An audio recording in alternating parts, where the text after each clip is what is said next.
Hello everyone. Introduction तो चलता रहेगा।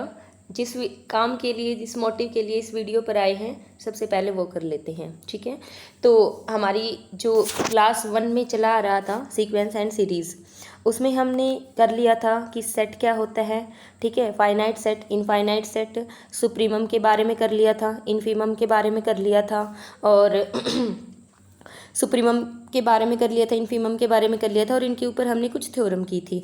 और यहाँ तक हमने ये वाला पोर्शन कर लिए थे। ये कुछ एग्जांपल्स मैंने आपको पढ़ने दिए थे। ठीक है, इस वाले पोर्शन में क्या करेंगे, कंप्लीटनेस एक्सियोम से मैंने बोला था कि यहाँ से मैं स्टार्ट करने वाली हूँ नेक्स्ट क्लास में। तो अभी यही वाला काम शुरू करते हैं।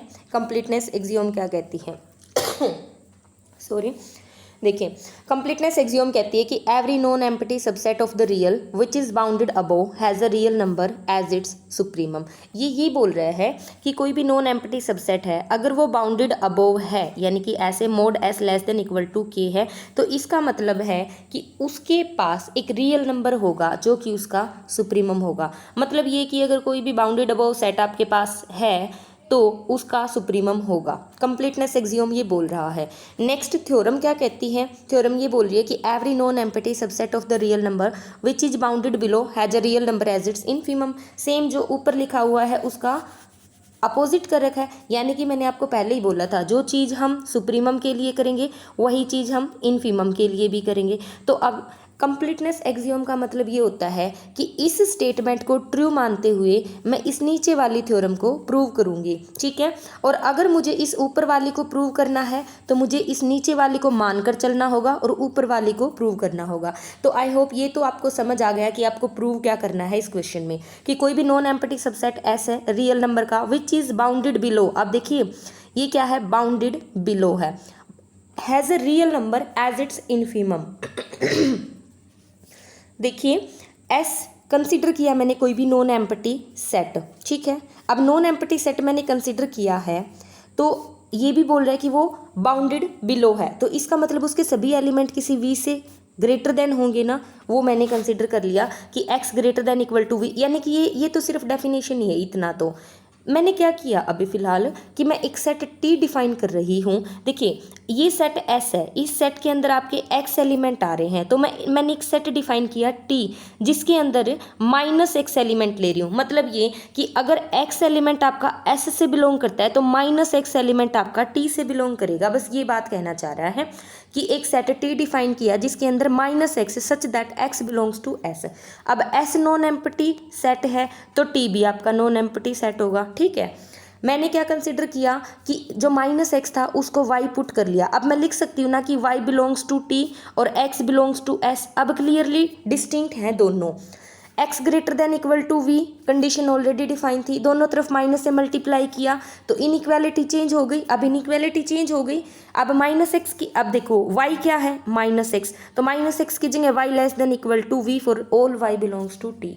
ठीक है, मतलब ये अब यहाँ से मुझे क्या मिल रहा है कि टी के सभी एलिमेंट बाउंडेड हैं। अब कंप्लीटनेस एक्सियोम के ऊपर जाओ, वो क्या बोल रहा है, वो बोल रहे हैं कि all the elements every non-empty subset of the real which is bounded above has a real number as its supremum। अब ये जो t है ये मेरा एक non empty subset of the real number है जो कि बाउंडेड अबोव है। तो कंप्लीटनेस एक्सियोम से इसका एक अपर बाउंड होगा, मतलब कि इसका एक सुप्रीमम होगा।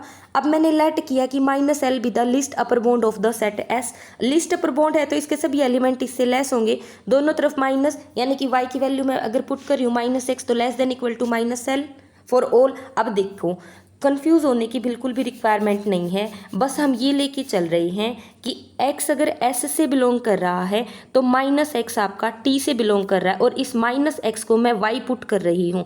तो जहाँ जहाँ अगर मैं ऐसे लिखती हूँ कि y belongs to t such that x belongs to s। ठीक है, दोनों तरफ माइनस से मल्टीप्लाई कर दिया तो दोनों तरफ माइनस से मल्टीप्लाई कर दिया तो क्या होएगा, इनइक्वालिटी चेंज हो जाएगी और x greater than equal to L हो जाएगा। x greater than equal to L for all x belongs to s। ये क्या कह रहे हैं, ये कह रहे हैं कि s जितने भी s के एलिमेंट है ना वो बाउंडेड बिलो हैं, किसके द्वारा, एक नंबर है आपके पास l। तो आपको प्रूव क्या करना था कि ये बाउंडेड बिलो है उस नंबर l से। प्रूव ये करना था कि अगर कोई भी सेट आपका बाउंडेड बिलो है तो उस सेट का इनफीमम होगा।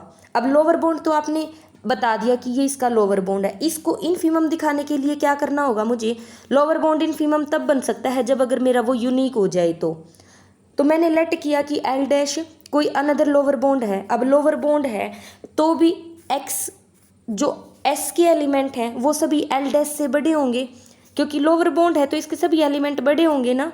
माइनस एक्स से मल्टीप्लाई कर दूंगी तो इनइक्वालिटी चेंज हो जाएगी।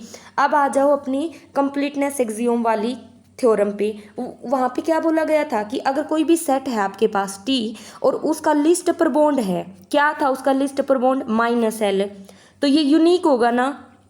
मतलब ये अगर माइनस एल उसका एक अपर बॉन्ड है और माइनस एल डैश उसका कोई अनदर अपर बॉन्ड है, तो ये कंडीशन तो हमेशा से है कि माइनस एल लेस होगा माइनस एल डैश से। क्यों होगा, क्योंकि जो माइनस एल है वो आपका लीस्ट अपर बॉन्ड है कंप्लीटनेस एक्सियोम से टी वाले सेट के लिए। अब दोनों तरफ मैं अगर माइनस से मल्टीप्लाई करा दूँ तो इनइक्वालिटी चेंज हो जाएगी, और इनइक्वालिटी चेंज हो गई तो यहाँ से अब मैं क्या कह सकती हूँ कि अगर एल डैश मेरा कोई लिस्ट अपर बॉन्ड एग्जिस्ट कर भी रहा है ना तो वो इससे छोटा होगा। मतलब कि ये जो एल है यही मेरा क्या होगा, ग्रेटेस्ट लोअर बॉन्ड, जिसका दूसरा नाम है इनफीमम। तो हमारी थ्योरम प्रूव हो गई। Thus L is the greatest lower bound और infimum of the set, hence the result. I hope आप सबको ये थ्योरम क्लियर हुई है। कहीं पे कुछ भी डाउट हो, किया क्या, देखो मेरे पास एक सेट एस था जिसको मैंने प्रूव करना था। इस सेट के कोरस्पॉन्डिंग एक सेट मान लिया मैंने टी, प्रूव तो मुझे इसको करना है और इसका रिजल्ट मेरे पास है, तो इसको ना माइनस से मल्टीप्लाई करके मैंने ये वाला सेट मानना है। तो इसकी रिजल्ट को कंसिडर करते हुए एस के सेट को मैं क्या कर सकती हूँ, प्रूव कर सकती हूँ बस। अब नीचे नोट में यही बात दी हुई है कि जैसे कि इन्होंने ये बोला है कि हमने क्या किया, हमने फर्स्ट वाले कंप्लीटनेस एक्सियोम में सुप्रीमम वाली लाइन को कंसीडर करते हुए इनफीमम वाली लाइन को प्रूव कर दिया। इस नोट में क्या लिखा हुआ है कि अगर मुझे सुप्रीमम वाला प्रूव करना है ना तो मैं इनफीमम वाले को कंसीडर करके चल पड़ूं और सुप्रीमम वाले को प्रूव कर दूं, ये बोल रहे हैं, ठीक है। उसके बाद Archimedean property of the real number theorem क्या कह रही है, if x and y are the two positive real number then there exists एक natural number n such that nx greater than y। देखो किसी भी चीज़ को करने के लिए, किसी भी थ्योरम को समझने के लिए उसका एक तरीके से उसकी ना प्रॉपर अंडरस्टैंडिंग होना जरूरी है, क्योंकि प्रूफ आप तभी करोगे जब आपको उसकी स्टेटमेंट क्लियर होगी। स्टेटमेंट में बोल रहा है कि x और y कोई भी दो पॉजिटिव रियल नंबर हैं तो एक नेचुरल नंबर n ऐसा जरूर एग्जिस्ट करेगा सच that nx greater than y हो। मतलब आपको ये वाली चीज़ प्रूव करनी है। अब ये वाली चीज़ प्रूव करनी है तो इसको प्रूव करने के लिए हम कुछ करेंगे। कईयों में क्या होता है कि जो चीज़ प्रूव करनी होती है ना उसका हम अपोजिट मान के चल पड़ते हैं, ठीक है, और आगे कंट्राडिक्शन ले आते हैं। तो इसका मतलब जो चीज़ हमने प्रूव करनी थी वो चीज़ क्या हो जाती है, ट्रू प्रूव हो जाती है। तो यहाँ पर भी कुछ वैसा ही कर रखा है। क्या किया इन्होंने, nx ग्रेटर देन y हमने प्रूव करना है तो क्या करेंगे, nx less than equal to y मान लिया मैंने लेट किया कि x और y दो पॉजिटिव रियल नंबर हैं such that nx less than equal to y। अब मैं एक सेट डिफाइन कर रही हूँ s, वो कैसा सेट है, क्योंकि सेट क्या है, मैं सबसे पहले डेफिनेशन सेट की क्लियर करके आई थी कि collection of well defined distinct object मेरा सेट होता है। तो सेट के अंदर मैंने n x such that n belongs to natural number, ठीक है, और एक्स मेरा कोई भी रियल नंबर हो सकता है। ये मेरा क्या है, सेट है। अब ये देखो सेट मैंने माना है एस जिसके अंदर आएंगे n x such that n belongs to natural, इस तरीके के एलिमेंट आएंगे। अब ये जो एन एक्स है ये less than equal to y है, इसका मतलब मेरा ये जो सेट है ये क्या है, बाउंडेड अबोव है। अब देखो कुछ कुछ याद आ रहा है बाउंडेड अबोव से, ऊपर जो कंप्लीटनेस एक्सियोम किया है कि अगर कोई भी नॉन एम्प्टी सेट है और वो बाउंडेड अबोव है तो बाय कंप्लीटनेस एक्सियोम वो क्या होगा, उसके पास एक लिस्ट अपर बॉन्ड होगा। तो लिस्ट अपर बॉन्ड होगा तो लेट किया मैंने कि लिस्ट अपर बॉन्ड क्या है, एल है। अगर लिस्ट अपर बॉन्ड एल है तो एन बिलोंग्स करता है नेचुरल नंबर से, एन प्लस वन भी तो नेचुरल नंबर से बिलोंग करेगा। तो अगर आपका एन एक्स आपका सेट एस से बिलोंग करता है तो एन प्लस वन एक्स भी तो कर जाएगा ना। It's a very simple thing. ये देखो एन नेचुरल से बिलोंग करता है, n+1 भी नेचुरल से बिलोंग करेगा। आप कह रहे हो कि nx आएंगे किसके अंदर, सेट S के अंदर, सच दैट ये नेचुरल से बिलोंग करना चाहिए, तो ये भी तो नेचुरल से बिलोंग कर रहा है। तो n+1 इंटू में x भी तो आपका सेट S से बिलोंग कर जाएगा। तो बस वही लिखा हुआ है कि n+1 इंटू x भी आपका सेट S से बिलोंग कर जाएगा। अब nx less than equal to y, यानी कि सेट S आपका क्या था, बाउंडेड अबोव था, उसका कोई लिस्ट पर बॉन्ड था L। अब लिस्ट पर बॉन्ड है तो इसके जितने भी एलिमेंट होंगे ना सेट S के, वो इस L से छोटे ही होंगे। तो मैंने वही पॉइंट लिखा कि n+1 x less than equal to L for all n belongs to natural. अब nx less than equal to L minus x, अब इस x को मैं उधर की तरफ ले गई, ठीक है। अब ये देखो nx less than equal to L minus x for all n belongs to natural number, ये चीज़ होल्ड हो रही है ना, मतलब कि सेट S के सभी एलिमेंट इस L माइनस x से भी छोटे हैं। तो इसका मतलब है कि ये L माइनस एक्स भी मेरा क्या हो जाएगा, अपर बॉन्ड हो जाएगा। लेकिन मैंने तो कंसिडर किया था कि L मेरा क्या है, अपर बॉन्ड है, लीस्ट अपर बॉन्ड है। तो L माइनस एक्स मेरा अपर बॉन्ड तो बहुत दूर की बात है, ये मेरा अपर बॉन्ड ही नहीं हो सकता।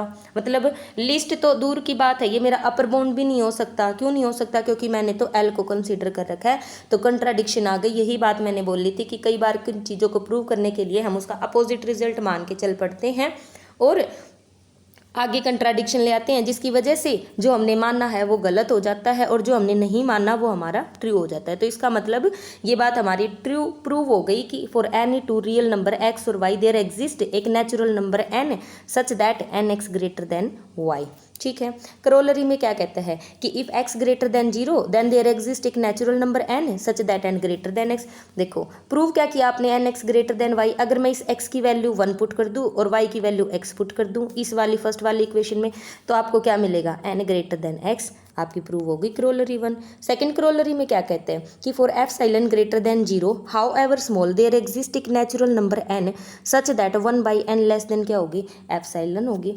देखो nx ग्रेटर देन y दे रखा है, ठीक है, तो x की वैल्यू को क्या पुट कर दो, 1/एप्सिलॉन प्रूव कर दो। या फिर एक काम करो इसे फर्स्ट वाली करोलरी में आपने क्या किया है n ग्रेटर देन x आपने प्रूव किया है ना, x की वैल्यू को 1/एप्सिलॉन ले लो, 1/एप्सिलॉन। तो अगर आप दोनों तरफ रेसिप्रोकल करोगे या फिर एप्सिलॉन को इधर ले आओ और n को इधर ले आओ, तो आपको क्या मिलेगा, ये वाली इनइक्वालिटी मिल जाएगी। क्योंकि देखो n ग्रेटर देन x है implies that 1/n less then epsilon. क्योंकि रेसिप्रोकल करते हैं तो इनइक्वालिटी भी चेंज हो जाती है, इधर आपका 1/n हो जाएगा, उधर आपका एप्सिलॉन हो जाएगा, लेकिन जो इनइक्वालिटी है वो क्या हो जाएगी, चेंज हो जाएगी। ठीक है, ओके। उसके बाद आता है नेक्स्ट वाली थ्योरम